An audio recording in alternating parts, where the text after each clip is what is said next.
Hi, I'm Don Frazier, and this is John Smudio. Welcome to Historical Trends.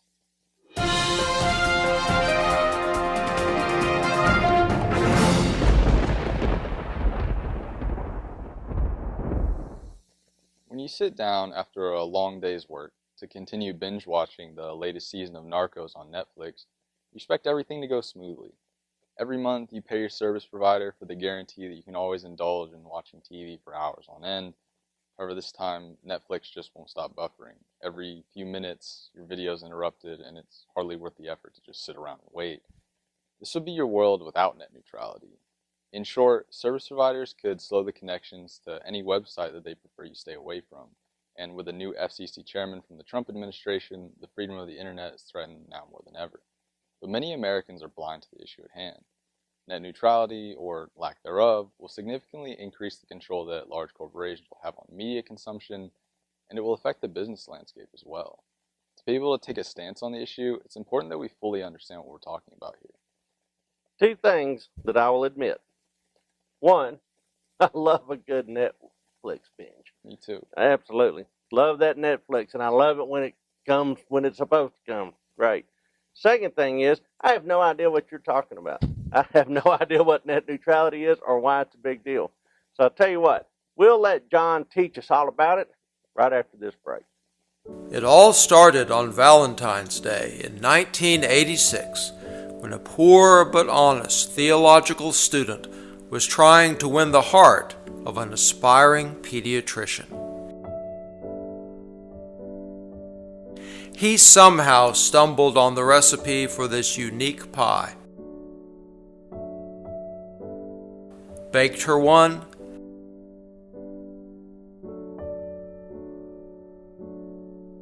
and the rest is history.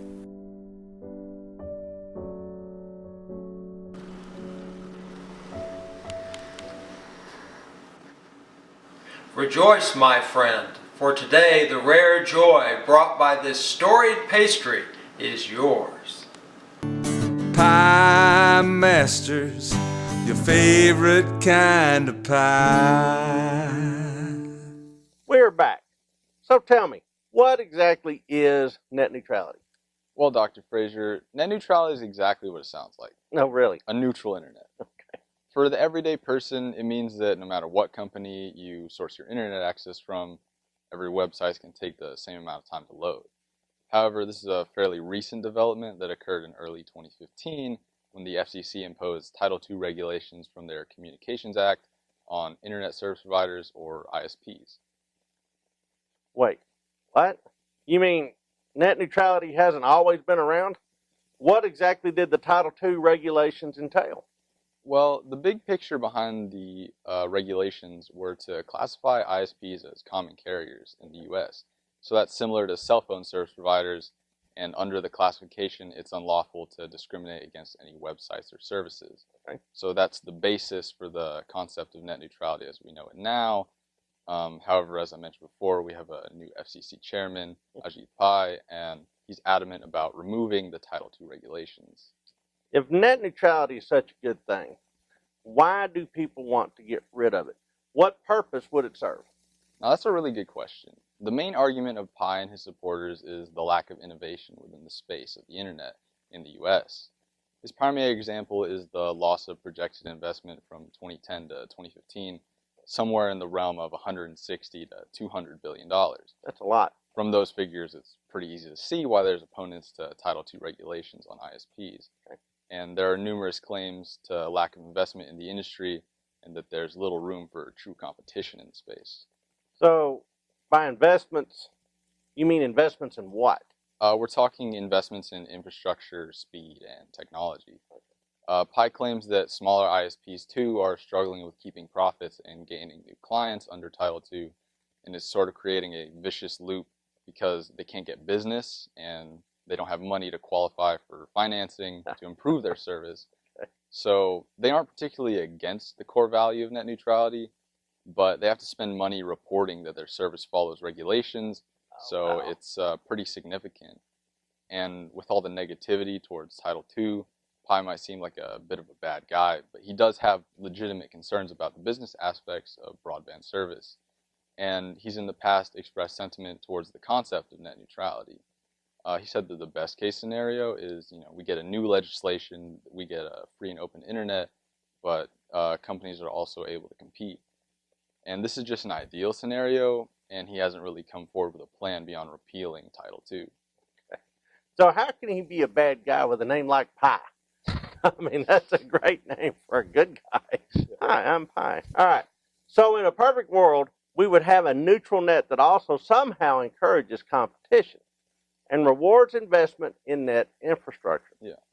All right. Seems like wanting your cake or your pie and eating it too. Yeah, exactly. The implications of a non-neutral net are scary too, right? If the U.S. loses net neutrality, choosing the wrong ISP could be devastating for, whenever you want to watch season 2 of Stranger Things on Netflix. Yeah. And that's a common example because of it's really relatable for many Americans given their wide reach. And it also competes so heavily with cable providers, and those are the same cable providers that provide the internet for your household. All right, so we're talking about big companies like Verizon and AT&T. Yeah. All right, so if I lived in a big city that had access to big ISPs, then I'd more than likely have good service. Right. But if I lived in some podunk town with kind of a janky ISP, I might just get essentially booted off the net or kind of shoved to the side of it anyway. But at the same time, those big companies are kind of the ones that serve to benefit the most whenever we repeal, because they're the ones who companies are going to be throwing money at them. Yeah. And so they're not particularly fond of the streaming services like we're talking about earlier, and that's because they don't see their customers, then they don't see the cable services necessary. So that comes with the cutting the cable phenomena that we're looking at. Okay. Exactly. And so, but when we lose net neutrality, they're able to throttle your connection, so Netflix is going to have to pay a premium if they want their customers to be able to access their service on that ISP. And so for the majority of Americans, this example is fairly easy to understand, but the ramifications of our throttling and fast lanes are much greater. If we think about media consumption in the context of news services, there's large concern for the impact of losing net neutrality. There will be no way to stop any ISP from choosing their favorite news service and allowing them the fastest connection. Whoa, that's fake news. Yeah. Although many of advocating for the removal of the Title II regulations believe this is an unwarranted concern, there's historical evidence that corporate media, the influence on media by large corporations, can rise up once again in an even bigger way. Well, all right, we already have some of this in play, don't we? Isn't 90% of mainstream media already controlled by just 6 companies, at least as of 2011?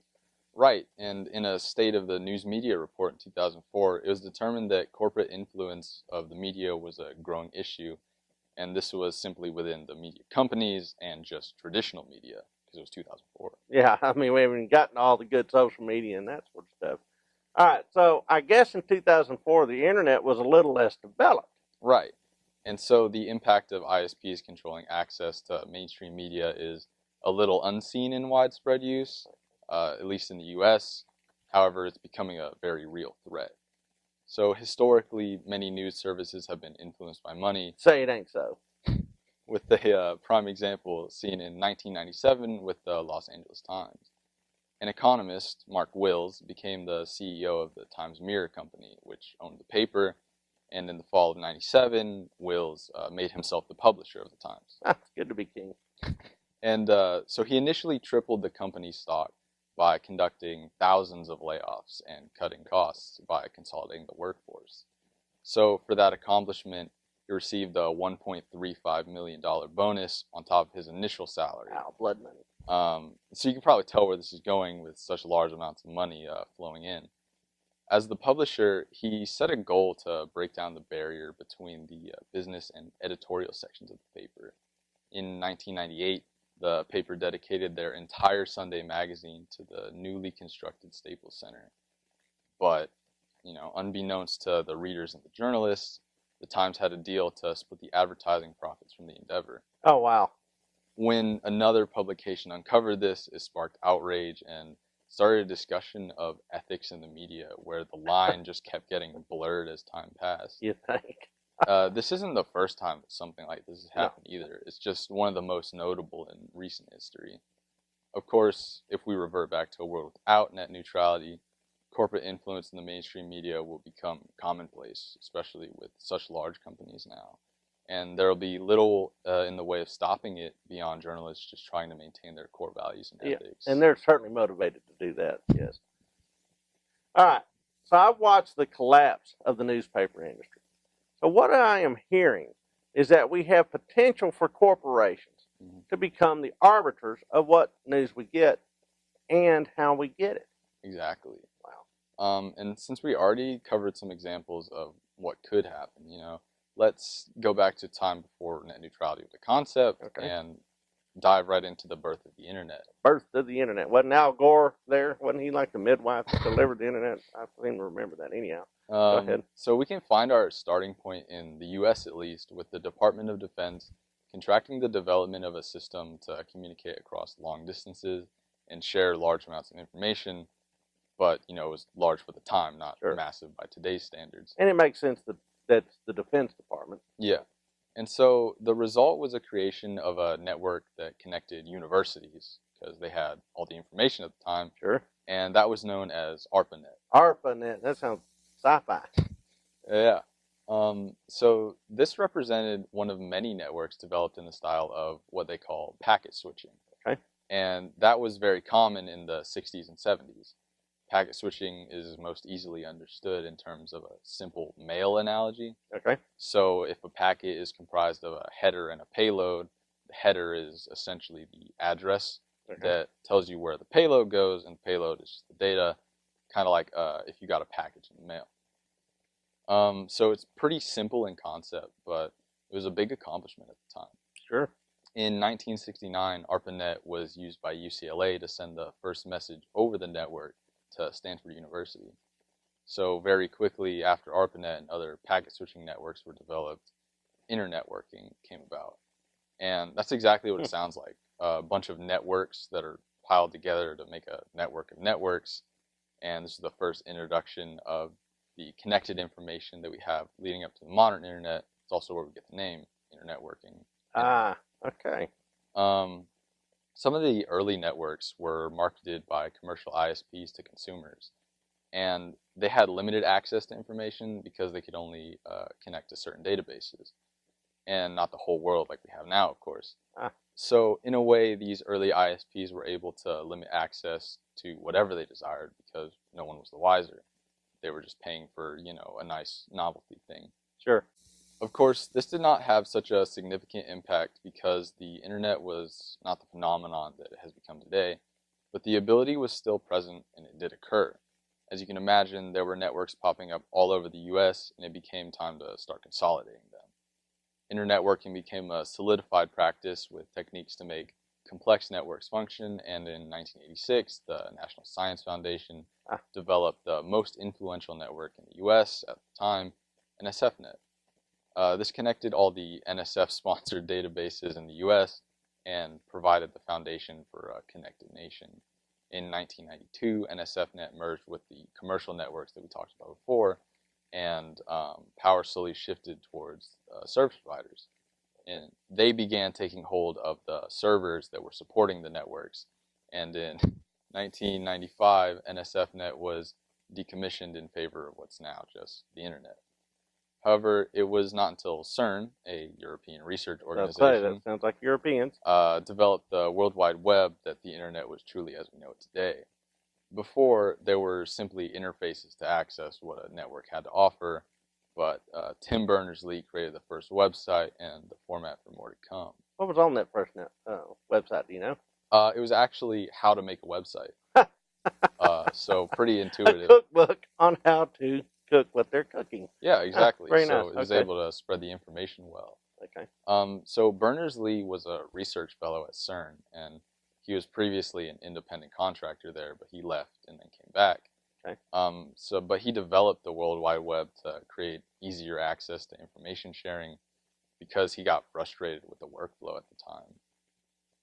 This early internet was the Wild West, and anything went because it was such a new concept that regulation was just kind of an afterthought. Okay. From the very start to 2015, when Title II was applied, ISPs were able to do whatever they wanted to both their internet service and their customers. All right, so I remember a day before the internet, and I remember when I first saw websites, they were primitive and crude, and I was going, I'm not sure why this is even interesting. Yeah. And now I can't imagine being able to operate without it. Well, including watching this show. Yeah, of course. Via YouTube and other internet channels. So we've heard about the impact towards media and the history of it all. But what else is affected by net neutrality? Well, I guess I kind of glossed over a main point with the Netflix example. But ultimately, there are businesses to be affected by losing net neutrality, and in a big way. Again, with Netflix, they compete with the service providers and will have to pay a premium to get their service to customers at the same speed as anyone else, and that will in turn drive up prices for the Netflix customers. Small businesses, too, will have trouble getting off the ground if a large contender in their industry wants to prevent them from generating any sort of large internet traffic.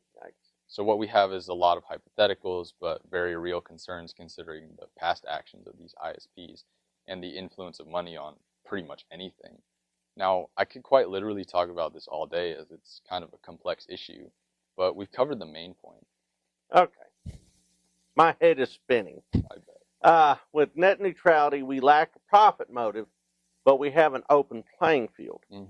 Without net neutrality, we let the usual rules of the marketplace, capitalism, take over, which usually ends with several major players, but also with the extinction of many other ISPs and with the cost of doing business on the internet or through the internet climbing.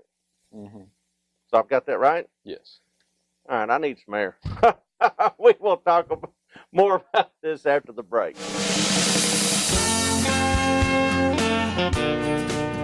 Welcome to the Texas frontier.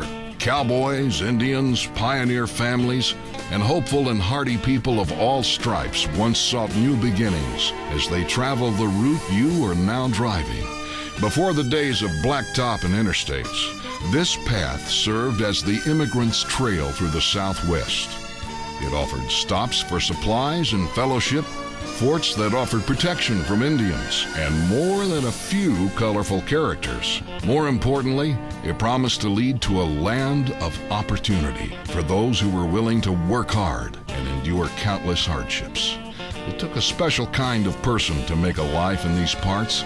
As a familiar Texas proverb goes, it is a great country for men and dogs, but hell on women and horses.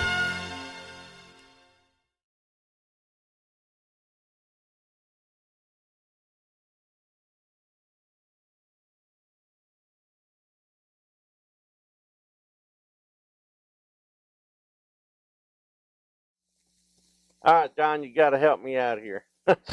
I've got questions. Yeah. All right, if we've lived without it before, what makes the removal of net neutrality such a big deal?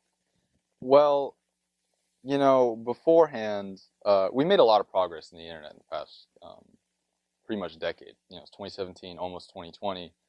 That time span around, the 2010 really marked like taking off of the internet. Yeah. Because, once we got smartphones and everything, almost everyone has a smartphone in the U.S. So that makes the internet in the palm of people's hand, literally. The entire knowledge of the universe right there in your auxiliary brain, yes. Yeah, and so, you're going to sit at home with your phone connected to your Wi-Fi or, your laptop or desktop computer. So now if we got rid of net neutrality and, you're trying to access what you want, but it's like super slow, it's pretty annoying whenever, just because you want to, like always, go watch some Netflix, but your ISP doesn't agree with that. You should study more and watch less TV. That's my solution. It's pretty good. It's pretty good. I started watching season 2 of Stranger Things. Yeah. It's really good. Yeah, that's on my list. But it's a big deal because of how impactful the internet is in the U.S. today. I mean, couldn't this be a place where an evil overlord could kind of channel all these devices towards one message, Yeah, and like so 1984? exactly. So like there's not a lot of doubt that, companies will take advantage of a non-neutral internet because they have before. Sure. And so, if we get rid of it now, there's just the chance for more to happen because there's more out there. Okay. Yeah, just because of the sheer volume of it, Yeah. the impact is exponentially greater. Hmm. Okay, I got it. All right. So, why is it such a problem when establishing new laws to regulate net neutrality if everyone is seemingly for it, including ISPs like Comcast, who have run ad campaigns saying they wouldn't change their service even if it came to pass? Well, the biggest problem is that if we repeal Title II, that was a big step for net neutrality. And if we repeal it, there's actually no set entity that's able to regulate these ISPs and how they interact with the internet. So without lining up new legislation immediately, these ISPs are free to do whatever they want. And the problem with this new legislation is, of course, we have our divided government, right? So two-party system. Hold hands and sing "Kumbaya," man. Our government loves each other, all aspects of it. Oh yeah, definitely. But it's because the Republicans they're always into the business side of things, so they really just want to drive up that investment space. But yes, overstatement. It's a bit of an overstatement, but in this aspect, it's what happens. Okay. And that's their concern. But then there's other people out there that they're just really into the neutral internet. Sure. Because for the most part, it's a fairly good thing. And free enterprise and freedom of speech and all that sort of stuff. Yeah. You know what this reminds me of? And this reminds me of the late 19th century when electricity comes into commercial usage. Mm-hmm. Telephones become commercially available. You could go to a city in, say New York, and there would be lines crisscrossing everywhere. Yeah. Because it was wide open, Wild West, and anything kind of goes. But you had competition between all these different companies until finally the weaker ones fell away, and you ended up with some major corporations that could then jack up the price on these public utilities, which is really what they are. So is the internet a public utility? Is it like water and electricity and things like that? Should it be handled as a public utility? I'd like to think so, just because it's so widely accessible and it's such a useful tool for pretty much people in their everyday lives. Businesses rely on it for doing business. Right. There are companies that are based solely online, and then pretty much everyone has to have like an internet connection now if they want to be remotely culturally relevant. Yeah. Relevant. Culturally relevant. That's funny. Yeah. All right, so who owns it? I mean, if it's a public utility, who's calling the shots on it? Is this now inherently political? I'm not entirely certain because at least for how it's operated, the servers are controlled by nonprofits. So pretty much, and it's just kind of such a widespread thing now that no one can like definitively say, hey, I own the internet. Yeah, correct. So because if somebody could, that's the ultimate tool of tyranny. Right. Okay. Wow. And it's just these ISPs that give people access. They can just kind of, if they're free to do whatever they want, they will. Right. That's chilling. So now I have a question for you, actually. All right, I'll see if I can field it. So why would it exactly be, legal and okay for all these big corporations to, use their money to influence ISPs, in that way? Well, I would say it boils down to the golden rule. The guy with the gold rules. And so these guys are just using the rules of capitalism which is, I've accumulated the capital, and now I'm going to use that capital to benefit my shareholders. Right. And so that's kind of how we do business in the United States. But that's kind of what they ran into in the 19th century. What if it's a public good, like electricity, like telephone, like, water that when you open the spigot, it comes out in your sink. Those sorts of things kind of were set aside from the usual rules of capitalism because they did serve a public good, a greater good. Yeah. And so we may be talking about something like that. You could even say that about things like air travel, or in the old days, travel by rail or shipping freight by rail. Some companies in the world said, yeah, railways are essentially a greater good, so we're going to have them be owned by the government. So you have things like BritRail, where it's rail travel is all going to be handled through one sort of central source. Yeah. And that may be what we're looking at with the internet. We may have to take it out of the capitalist side of American doing America, yeah, and have it as a set-aside special case like other utilities. I don't know. All right, so there's a lot to talk about this, yeah, and it impacts everybody in the room. I mean, this isn't something that just impacts, a couple of special cases over here in the corner. It's anybody with a phone in their pocket. So, tell you what, we'll take another break, and then we'll come back and we'll hear from some of our viewers and try to field some of their questions. I'm going to lean heavily on you, though. I can already tell. All right. We'll be right back.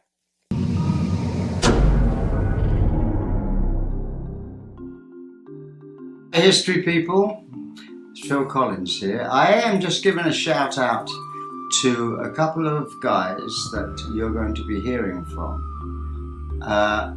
And they're good friends of mine, but they're also incredibly knowledgeable historians.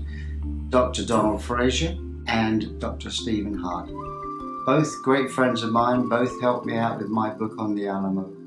And two guys, if you don't know much about history, these are the first two guys you should go to. Okay, what they don't know isn't worth knowing. Don Fraser, Steve Harden, I hope you enjoy their presentations. Bye.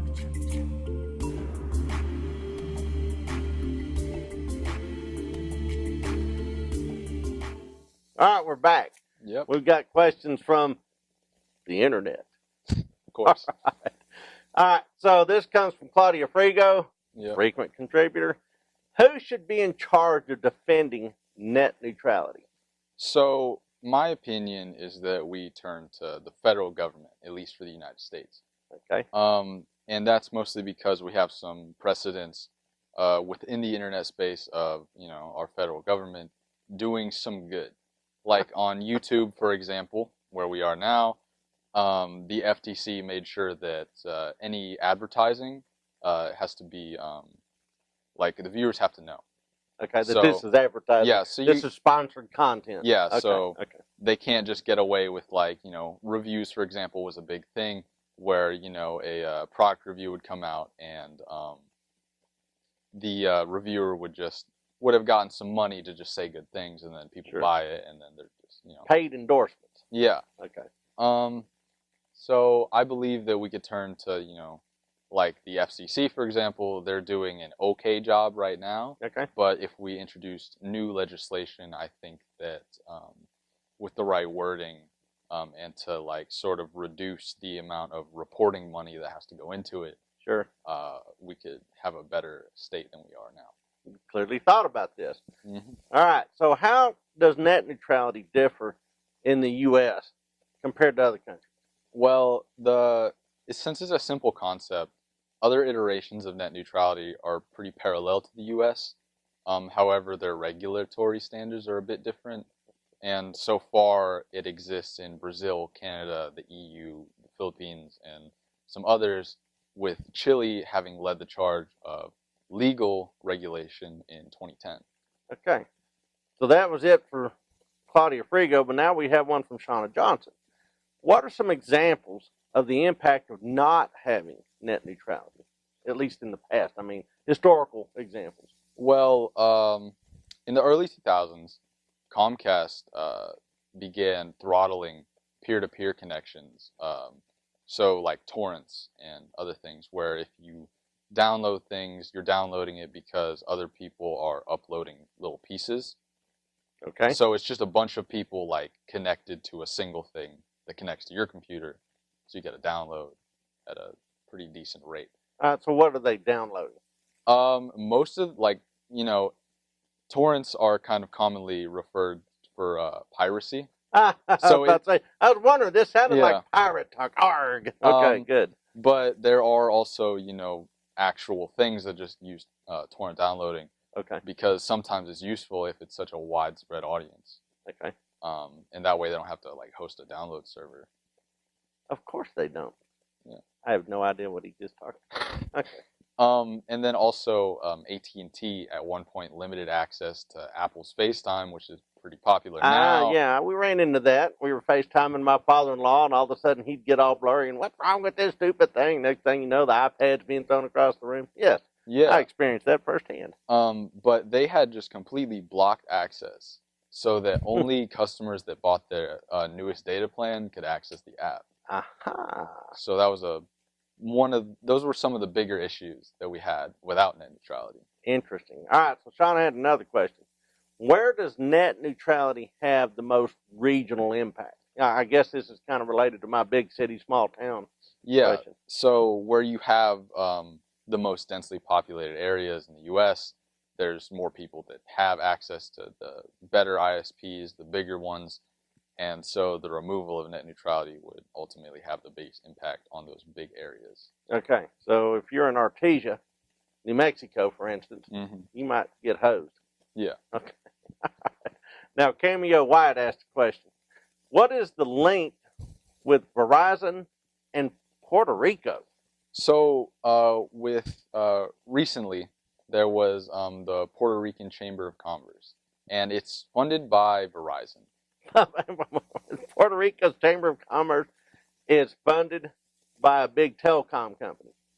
They're supposedly a nonprofit funded by Verizon that just kind of says things a lot. They say a lot of things, and so recently they made remarks that because of they want to support the development of infrastructure on the island with recent hurricanes, Sure. that the Title II regulations need to be repealed. So Puerto Rico is a lobbyist for Verizon to get rid of Title II, and they're running underneath the cover of Hurricane Maria. Pretty much. So nothing is what it seems. Yeah, they say that it's the only way to keep growing and recovering. Of course, it's the only way. And so it's a little bit controversial. Wow. All right, Sid Shinoy asked this question. Mm-hmm. What is the impact of transferring internet control to a foreign entity? So there's been no real repercussions thus far because there was a deal where the U.S. handed over control to of the address system, DNS servers. Sure. I won't explain it now. It's a little complicated. Yeah, but I remember a lot of hand-wringing over this issue. Yeah. Yes. But they transferred control to a nonprofit known as ICANN. ICANN too. Yeah, Okay. ICANN. Okay. And the group has no real access to alter the state of the internet because it's such a big thing. No one can really directly interfere. Okay. And it's also prohibited under the contract that they have with the U.S. Okay. All right, so Jelly Navarro asked this question. Why protest all this stuff if it seems to be working well now? Well, there are numerous claims that because everyone's really complacent with net neutrality, ISPs don't really have an incentive to innovate and create faster and more reliable connections. Okay. However, this is a little bit debatable because we keep expanding regardless. More people need internet because, in the Midwest, it's the Midwest, but it's still developing, right? Sure. And there's people like Pi that could say that investment could be better. Okay. So that's where all of the primary protesting against it comes from. That's interesting. So the protests are really aimed at, well, the internet's kind of getting squeaky and wheezy, and there's potholes in the information superhighway. Mm-hmm. Doggone it, we need some sort of fix. Okay, I get that. Josie Whitus, your colleague and fellow student, asked this question. What is a simpler explanation of net neutrality? I saw her eyes glaze over in class. She was like, gosh, John, this is great. I have no idea what you're saying. So you can take us out with this one. Right. So basically, it's whether you want to source your internet from Verizon, AT&T, Comcast, or any other ISP, it's going to take the same amount of time to load every website on each one, and that's not including the like independent speed of the ISPs themselves. Like, let's say Verizon's faster than AT&T. Well, that's fine, but at least Verizon's not having some websites load slower on their connection. And so now, if we got rid of it, let's say CNN wants to pay off Verizon. Sure. So they just give them a bunch of money. So their customers are essentially only able to access CNN because it's the fastest thing that'll load up. Okay, so there's a breaking news story. Mm-hmm. And you hit that CNN link, and bam, it's right there, and you've got streaming video and all that sort of stuff. Right. But I say, you know what? I think CNN is full of junk. I want to hear from the Wall Street Journal, and I hit that one, and it's Right. So a lot of people are impatient nowadays, so they probably just get over because it. we're used to everything instant. Right. All right, so that's what's at stake here. Yeah. And that goes for other companies too, not just news organizations. Wow. All right. So let's figure out which side we should be on here. So if we're for net neutrality, that means CNN loads as fast as the Wall Street Journal. Right. If we're against net neutrality, we let the power of capitalism take over, and the guys with the biggest wallets win. Mm-hmm. All right. I think I may know a lot more about this than when we started. About all the time we can take. So I'm Don Frazier. I'm John Samudio. This has been Historical Trends. Thanks for watching.